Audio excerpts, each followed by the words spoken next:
जय माता दी। आकृति चैनल में आप सभी का स्वागत है। नवरात्रि के 7वें दिन देवी कालरात्रि की पूजा का विधान है। देवी कालरात्रि माँ दुर्गा की 7वीं शक्ति हैं। इस वीडियो में मैं माँ कालरात्रि का स्वरूप, पूजा विधि और उनकी कथा के बारे में आप सभी को बताऊंगी।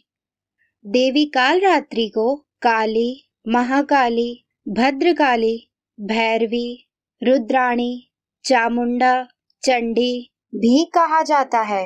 कालरात्रि की उपासना करने से सभी नकारात्मक शक्तियों का नाश होता है।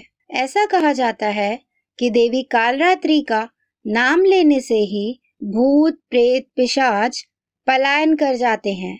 इनकी उपासना करने से ग्रह बाधाओं से भी छुटकारा मिलता है। आइए जानते हैं माँ कालरात्रि का स्वरूप। देवी कालरात्रि माँ दुर्गा की 7वीं शक्ति हैं। इनका रंग श्याम वर्ण है, बाल बिखरे हुए हैं और गले में विद्युत की तरह चमकने वाली माला है। इनके 3 नेत्र हैं और तीनों ही नेत्र ब्रह्मांड के समान गोल हैं। माँ कालरात्रि का वाहन गदर्भ है और इनकी 4 भुजाएं हैं। दाहिने तरफ का ऊपर वाला हाथ वर मुद्रा में है, जिससे माँ सभी को वर प्रदान करती हैं। दाईं तरफ का नीचे वाला हाथ अभय मुद्रा में है। बाईं तरफ की ऊपर वाले हाथ में लोहे का कांटा है और नीचे वाले हाथ में माँ खड़ग लिए हुए हैं। देवी कालरात्रि का स्वरूप आक्रामक और भयभीत करने वाला है, लेकिन जो भक्त इनकी सच्चे मन से उपासना करते हैं उनके सभी कष्ट माँ दूर कर देती हैं। ये सदैव शुभ फल देने वाली माता हैं, इसलिए इनका नाम शुभंकरी भी है। माँ कालरात्रि को बैंगनी रंग अत्यंत प्रिय है, इसलिए इनका वस्त्र और आसन बैंगनी रंग का ही होना चाहिए। देवी कालरात्रि को रात रानी के फूल अर्पित करना बेहद शुभ होता है। इन्हें गुड़ और हलवे का भोग लगाना चाहिए। इससे माँ प्रसन्न होकर भक्त की सभी मनोकामनाएं पूर्ण करती हैं। आइए जानते हैं माँ कालरात्रि की कथा। पौराणिक कथा के अनुसार रक्तबीज नाम का एक बहुत बड़ा राक्षस था, जो असुरों का राजा था। उसने कठोर तप करके कई सारी शक्तियां प्राप्त कर ली थी और इसी कारण वह देवताओं को परेशान किया करता था। रक्तबीज ने तपस्या करके यह वरदान प्राप्त किया था कि जब भी उसकी रक्त की बूंद धरती पर गिरे तो उसके जैसा ही शक्तिशाली दानव बन जाए। रक्तबीज से त्रस्त होकर सभी देवता उसकी शिकायत लेकर भगवान शिव के पास पहुँचे। महादेव यह जानते थे कि राक्षस रक्तबीज का संहार देवी दुर्गा ही कर सकती हैं। जब महादेव और सभी देवताओं ने माँ दुर्गा से अनुरोध किया तो माँ दुर्गा ने शक्ति संधान किया।